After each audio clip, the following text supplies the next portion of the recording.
Kita boleh jatuh cinta, tapi jangan pernah jatuh karena cinta. Pengalaman tuh dia akan menjadi hidup, biarpun sudah lewat waktunya kita sudah mengalami pengalaman itu. Tapi dia akan hanya dikatakan hidup ketika kita mampu mengenangnya dalam tulisan atau dalam karya-karya yang lain. Tulisan itu tidak mesti mengganggu kita punya kesibukan.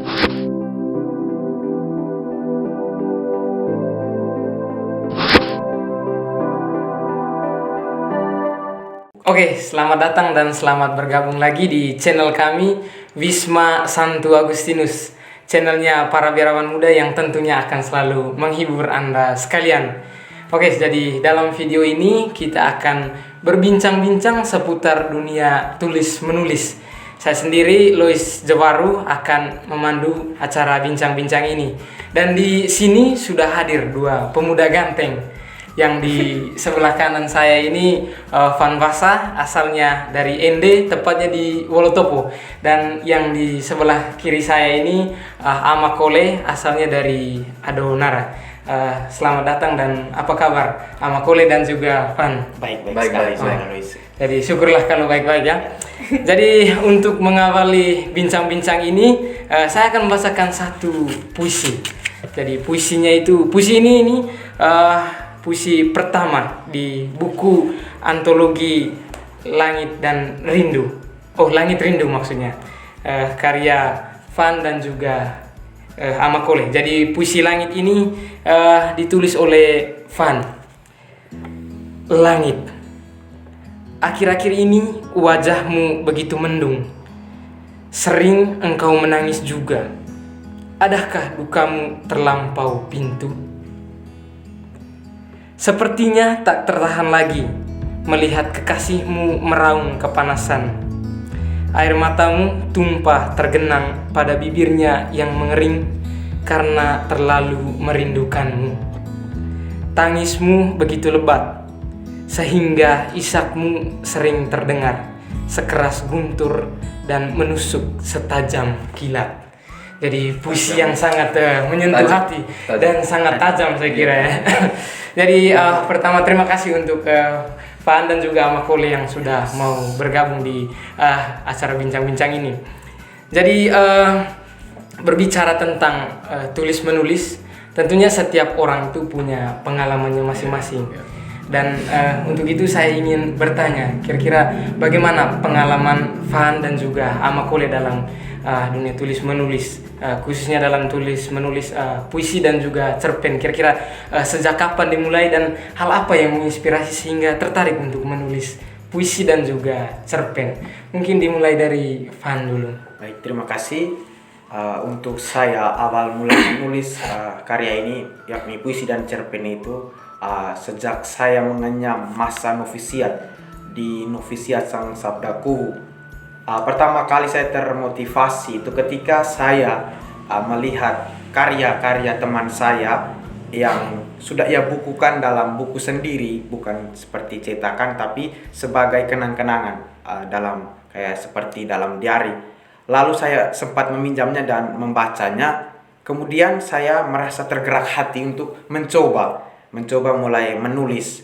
Akhirnya waktu itu dengan adanya refleksi dengan diary sejak masa novisiat dilatih untuk menulis, lalu saya mulai pelan-pelan menulis.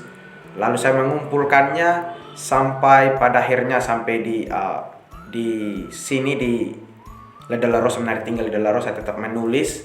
Lalu saya mengumpulkannya menjadi satu buku. Dan buku ini ya kemudian menjadi partner bersama saudara Yanto. Terinspirasi saya itu bermula dari rasa yang mana saya tanam dalam diri saya. Kemudian saya mulai pelan-pelan menulis, lahir dari pengalaman baik itu pengalaman saya sendiri maupun orang-orang yang terdekat saya menceritakan, menseringkan tentang pengalaman hidup mereka. Lalu saya pelan-pelan menulis, berusaha mencari kalimat kata yang sastra yang dapat menyentuh dan pada akhirnya menjadi satu kenangan tersendiri untuk saya. Mungkin itu saja dari saya. Oh ya, jadi awal mula menulis puisi dan juga cerpen itu dari novisiat ya. Jadi novisiat itu masa pembinaan untuk para frater SVD. Lalu bagaimana dengan Ama Kole? Oke, baik. Untuk minat saya dan kesukaan saya terhadap dunia tulis menulis itu saya mulai ketika saya mengenyam pendidikan di bangku SMA seminari Hokeng. Karena kebetulan di seminari ada kebiasaan seperti menulis diary. Dari situ saya biasanya menulis pengalaman-pengalaman. Tapi awal-awalnya saya tidak terlalu mengerti dan tidak terlalu tahu bahwa aturan sebuah puisi itu bagaimana. Sehingga saya hanya menulis apa saja yang saya alami, apa yang saya rasakan, apa yang saya lihat. Dan kemudian ketika saya menjalani masa formasi novisiat, dari situ saya sudah sedikit mengerti tentang dunia tulis menulis, terkhususnya menulis puisi dan cerpen. Dari situ saya juga mulai pelan-pelan untuk membaca karya orang lain. Dari situ saya belajar banyak hal, dan dari menulis diary dengan membaca karya orang lain, saya juga belajar untuk menghasilkan karya-karya saya sendiri. Dan untuk inspirasi saya tidak terinspirasi oleh siapapun, tapi mungkin karena kebiasaan saya menulis diary. Dari situ tumbuh rasa suka saya terhadap dunia tulis menulis. Oh, jadi awal mulanya itu dimulai dengan tulis diary ya, buat menulis kisah pengalaman harian. Jadi untuk teman-teman yang saat ini setia menulis diary itu tetap jalankan itu, siapa tahu nanti di suatu saat itu bisa menghasilkan satu buku seperti Amakole ini. Jadi seperti yang saya sampaikan tadi, jadi Amakole dan juga Faan itu sudah menghasilkan satu buku antologi puisi dan cerpen. Judulnya itu Langit Rindu. Jadi saya sendiri itu penasaran ya, kira-kira bagaimana prosesnya sehingga buku ini itu bisa dihasilkan dan bisa terbit. Mungkin Faan bisa jelaskan? Ya, tentunya menerbitkan sebuah buku tidak semudah yang kita pikirkan. Pasti ada banyak, dan itu kami sudah mengalaminya itu ada begitu banyak rintangan, tantangan, bahkan kami sempat putus asa dan kecewa. Bermula itu ketika salah senior saya yang ada di Seminari Tinggi ini sempat menerbitkan buku dengan penerbitnya yang sama, yakni Prabu 21. Lalu saya mulai bertanya-tanya kira-kira bagaimana prosesnya. Lalu beliau menjelaskan kepada saya dan saya mencoba. Buku ini lahir karena bermula dari coba-coba. Lalu saya mulai berkontak dan gabung dalam sebuah grup Prabu 21. Lalu mulai bertanya-tanya. Waktu itu ada sederet tuntutan kriteria yang mereka beberkan itu. Lalu saya berusaha mencoba memenuhi. Tetapi waktu itu karena saya sendiri, puisi dan cerpen yang karya-karya yang saya kumpulkan itu belum memenuhi. Akhirnya saya mencoba mencari partner. Lalu saya menghubungi saudara Amakole untuk sama-sama collab dengan saya untuk menjadi partner saya menerbitkan sebuah buku untuk memenuhi salah satu persyaratan. Lalu kami dua mulai memenuhi persyaratan itu, kemudian lain-lain seperti desain cover, dan kami juga di pada kesempatan ini mengucapkan terima kasih banyak untuk Frater Elos Justinus Carlos yang sudah mendesain cover seperti yang sudah ada ini. Beliau yang membantu kami untuk mendesain cover. Selebihnya kami yang mulai segala sesuatunya untuk memenuhi persyaratan itu. Buku ini kemudian sempat kami merasa kecewa dan putus asa ketika persyaratan kami itu belum terpenuhi. Waktu itu juga masuk masa liburan, sehingga kami dua tidak sempat untuk menulis lagi dan kami sudah berusaha untuk berhenti. Lalu entah mungkin karena Roh Kudus yang bekerja dan ingin tahu niat kami yang besar, akhirnya kami berusaha untuk tetap seperti niat awal dan tujuan kami, walaupun sekadar mencoba, tetapi kami berusaha untuk mulai menulis. Lalu kemudian di awal tahun 2021 daftar buku ini kemudian masuk dalam percetakan, sehingga di awal tahun 2022 kami sudah menerima buku ini. Lalu kemudian mulai berkomunikasi kembali tentang bagaimana caranya, dan beberapa yang mesti apa ya itu sudah menjadi aturan dari penerbit sendiri dengan penulisnya. Dan yang jelas bahwa buku ini sekarang sudah berumur 1 tahun. Mungkin saya kira itu saja yang bisa saya sampaikan. Ya itu tadi ya, memang prosesnya cukup panjang dan dalam proses itu tentunya ada tantangan sih. Tapi ketika kita berusaha untuk terus berjuang dan bersabar itu pasti akan berhasil juga apa yang kita harapkan dan juga usahakan. Ya, Van dan juga Amakole, beberapa minggu lalu ya, ketika saya membaca buku ini, salah seorang teman perempuan tuh sempat bertanya ke saya. Ya, jadi teman itu bertanya, kira-kira kenapa judulnya Langit Rindu? Jadi Amakole dan juga Van sudah memilih judul Langit Rindu untuk buku antologi puisi dan juga cerpen mereka ya. Jadi dari sekian banyak kata yang bisa dipakai, mereka memilih Langit Rindu untuk judul buku kumpulan puisi dan juga cerpen ini. Kira-kira apa alasannya? Mungkin Amakole bisa jelaskan ya, supaya bisa menghilangkan rasa penasaran kami. Oke, betul. Kayaknya ini kesempatan saya untuk mengajak kita merindu. Wah, istimewa. Ya, ada apa dengan rindu ya? Oke, sebelum menjelaskan arti dari judul buku itu Langit Rindu, saya akan membacakan sebuah puisi karya saya sendiri. Puisi itu berjudul Sophia.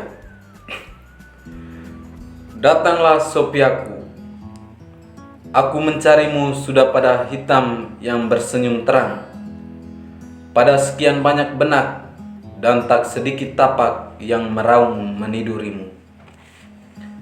Aku salah satunya yang paling sadis. Aku membunuh diri dan lupa diri, bertelanjang jiwa, bak pemuja senja mencari gerimis, tapi kadang jumpa tak seperti harapan. Sophia, kau gadis yang menepi pada dalamnya sunyi dan gelap. Apakah ku bawa sebatang lilin untuk merayumu keluar dari sana dan menetap pada jiwaku? Sophia, aku bahkan menyayat bibir berkali-kali pada tapak sebatang pena, hingga bercak kata-kata penuh darah melukis indah di mata sebanyak kertas yang kupunya. Sophia, kini aku hanya punya satu, ialah cinta. Cinta yang membawaku seperti jiwa dan diri seperti lilin. Aku berharap setelah tak punya apa-apa lagi, ku dapat memilikimu pada sesuntuk doa dalam terang. Sophia, aku mencintaimu dalam rindu gelap pada terang. Biarlah seperti lilin yang bernyala, aku habis dalam terang. Aku mencarimu tak akan habis-habisnya. Wow, luar biasa. Kita berikan tepuk tangan dulu untuk Amakole. Jadi Sophia, datanglah Sophia, sebuah ajakan untuk gadis yang bernama Sophia. Ya, semoga yang namanya Sophia itu tidak baper ya, karena yang ada di sini adalah karakter. Oke, baik. Tentang judul buku ini, Langit Rindu. Ini berkenan dengan refleksi kami tentang segala pengalaman hidup kami. Dalam buku ini merupakan kumpulan puisi dan cerpen yang hampir seluruhnya berkaitan dengan kerinduan. Saya mencatat ada 166 kata rindu yang kami gunakan dalam buku ini. Langit rindu mengartikan situasi di mana di bawah satu langit yang sama ada begitu banyak kerinduan, entah yang masih dalam angan, entah sedang dalam pencarian, entah yang sudah kami dapatkan tetapi hilang, entah kerinduan yang sudah kami dapatkan tapi belum memuaskan kami, dan segala hal yang kami rindukan telah kami abadikan dalam buku sederhana ini. Kami hanya memberi jejak pada pengalaman hidup kami melalui tulisan-tulisan ini. Semoga dapat memberi setidaknya 1-2 hal kecil pelajaran untuk kita semua. Langit rindu menggambarkan sebuah situasi manusiawi yang terus-menerus mengalami luka dan terus mencari kebahagiaan. Semuanya itu masih belum ditemukan secara tuntas, karena luka akan sembuh, tapi besok akan datang lagi. Kebahagiaan berdatangan sesaat, tetapi hilang begitu lama. Artinya, sesuatu yang terjadi dan dirindukan oleh kedua penulis, kami berdua, dalam pengalaman pribadi dan orang lain, tidak akan terjawab dan terjadi secara tuntas. Dengan demikian, kami berdua mencetuskan buku antologi dengan judul Langit Rindu. Langit menunjukkan dua sisi kehidupan manusia yang luka dan suka. Bahwa hidup sebagai luka merupakan sebuah keadaan yang terus-menerus nyata terjadi, namun untuk mengobatinya membutuhkan sebuah perjuangan dan pengorbanan yang besar. Seperti langit yang tidak mudah untuk digapai dan sering hanya meninggalkan rindu. Sedangkan hidup sebagai suka adalah keadaan bahagia yang menjadi impian banyak orang, dan untuk mewujudkannya dibutuhkan sebuah usaha yang tidak selesai. Kebahagiaan itu indah sekali, seperti panorama langit yang sedang menghadirkan pelangi setelah hujan, atau senja yang begitu merah di sore hari. Namun semua itu terkadang begitu sulit didapatkan, seperti langit yang jauh dan semuanya itu hanya meninggalkan rindu. Di bawah atap langit semua kerinduan dirasakan setiap saat. Pengalaman luka datang dan dapat diobati, tetapi besok-besok datang lagi dengan mudah. Kebahagiaan datang dengan banyak pengorbanan, tetapi sesaat saja pergi dan datanglah luka. Entah luka maupun suka selalu berujung rindu. Kebahagiaan dan suka seperti langit. Refleksi-refleksi ini yang memotivasi kami berdua untuk menciptakan puisi dan cerpen tentang segala kerinduan.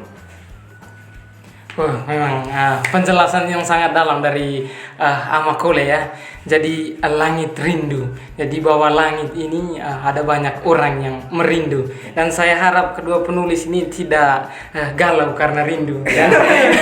Dan saya harap juga kita yang membaca tidak galau karena rindu. Sebab rindu itu selalu menghasilkan rasa dan juga rasa boleh jadi pahit, tetapi untuk yang mampu memaknai secara positif tentunya akan menghasilkan hal yang positif juga. Misalnya Amakole dan juga Van ini bisa menghasilkan satu buku antologi puisi dan juga cerpen dari pengalaman rindu. Kemudian ada satu komentar juga yang saya kira cukup menarik ya. Kemarin ketika saya posting buku ini di Facebook, salah seorang teman saya di Facebook juga sempat ini memberikan komentar yang agak unik untuk saya. Jadi komentarnya begini, Frater kok bisa tulis tentang cinta? Kira-kira bagaimana tanggapan dari kedua penulis supaya rasa penasaran kami tentang itu juga bisa hilang? Mungkin bisa disampaikan. Sebagai manusia tentunya bahwa kita lahir karena atas dasar cinta. Dari cinta pula kita melahirkan begitu banyak inspirasi atau hal-hal yang motivasi untuk kita. Dan untuk saya sendiri, refleksi pribadi saya berkaitan dengan bahwa kenapa Kofratir bisa menulis tentang cinta.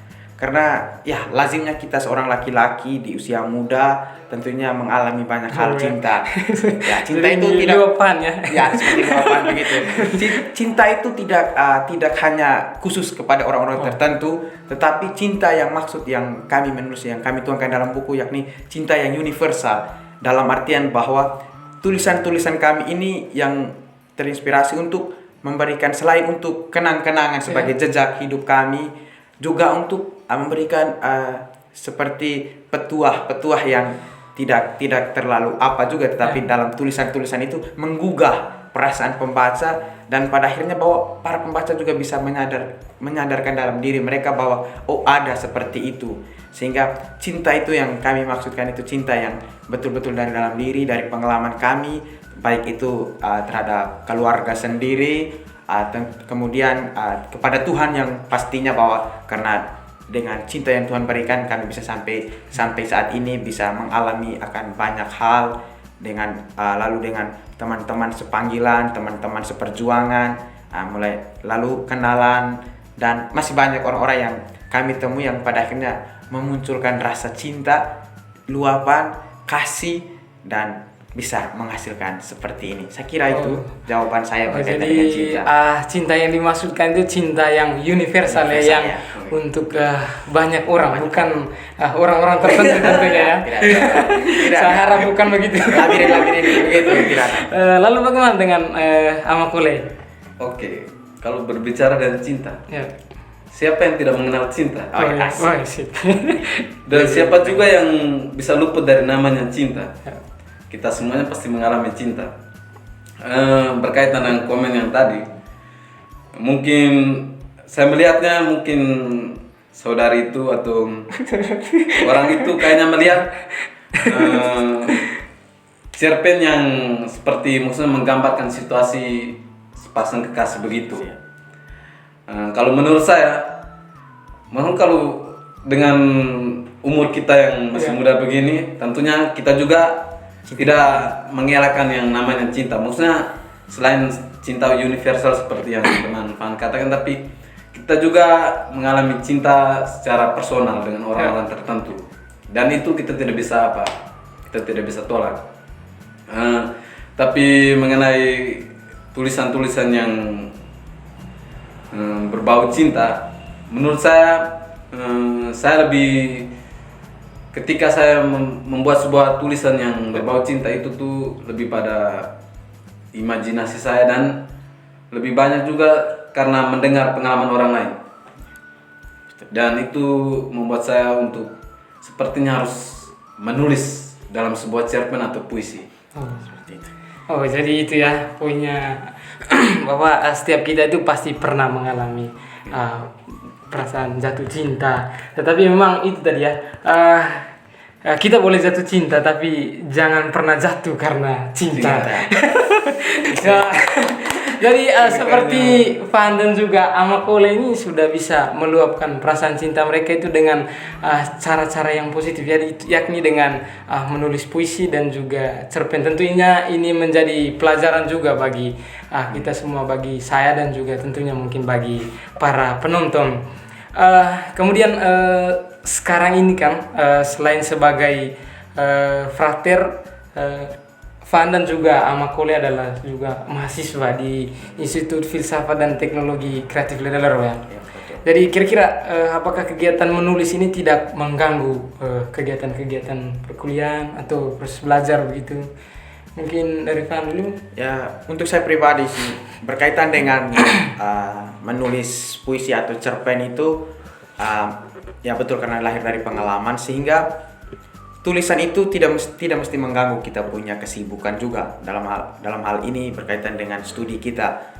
Tapi saya mengambil kesempatan ketika waktu-waktu senggang, ketika proses belajar mengajar saya merasa sekian dan ada saat-saat yang saat sekarang kayaknya saya tidak berbuat apa-apa, mending saya tulis, coba untuk coret-coret, siapa tahu bisa menghasilkan. Dan puji Tuhan bahwa dari waktu senggang itu saya bisa menghasilkan tulisan-tulisan yang kemudian ya tidak hanya menerbitkan dari buku, tetapi juga mengirim ke beberapa media online, atau mungkin ada kebutuhan diminta oleh teman untuk dibawakan kemana saja. Sudah namanya juga kita ini bakat yang Tuhan berikan secara cuma-cuma, jadi kita juga beri secara cuma-cuma juga.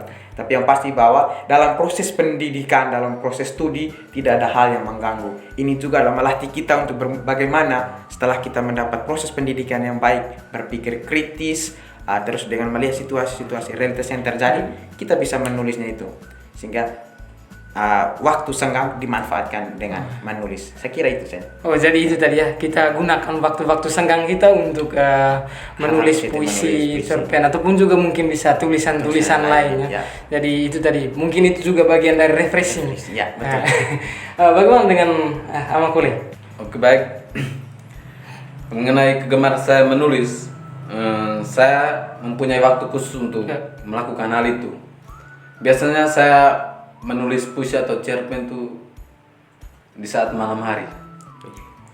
Dan biasanya saya lebih senang kalau menulis puisi dan cerpen itu dalam keadaan hening dan memang situasinya sangat mendukung. Maksudnya situasinya diam, hening. Dan untuk mengenai proses menulis puisi dan cerpen ini kan bukan proses yang sekali jadi. Maksudnya ketika kita menemukan inspirasi, kita langsung menghasilkan satu karya. Ya. Itu kan melalui proses-proses. Jadi kadang ada waktu kosong, saya akan menulis beberapa bagian yang dulu. Nanti bagian berikutnya akan selesaikan di waktu-waktu yang lain. Oke. Jadi intinya bahwa itu tidak mengganggu ya, kegiatan kuliah ya. Jadi ini hal yang positif, kita bisa belajar dari kedua penulis ini ya. Kami berharap bahwa nanti akan menghasilkan juga banyak puisi-puisi dan juga tentunya cerpen yang bisa menginspirasi para pembaca. Kemudian sekarang saya ingin minta kira-kira bagaimana, mungkin ada pesan untuk teman-teman muda ataupun juga siapapun yang akan menonton video ini. Mungkin ada pesan 1-2 hal bisa disampaikan, mungkin dari Angkol dulu. Mengenai pesan, saya kira kita semua ini dalam proses belajar. Jadi apapun yang kita buat hari ini biar kecil, tapi kalau kita terus melakukan pasti akan menghasilkan sesuatu yang besar juga. Yeah. Jadi pesan saya untuk kita semua, tetaplah semangat dalam menulis apapun.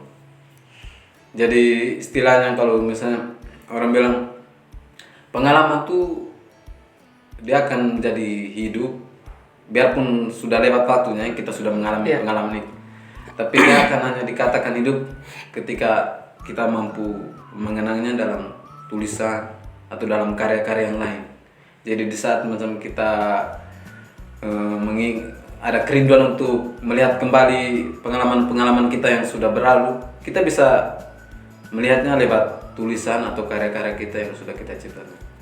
Jadi tetaplah semangat dalam menulis. Jadi pesan yang sangat luar biasa dari Amakule. Jadi dia menganjurkan dan memberi pesan agar kita senantiasa untuk membuat tulisan. Jadi dalam tulisan itu kita bisa menuangkan berbagai pengalaman yang sudah lewat sehingga bisa dihidupi dan juga bisa menginspirasi banyak orang tentunya di kemudian hari. Bagaimana dengan Van?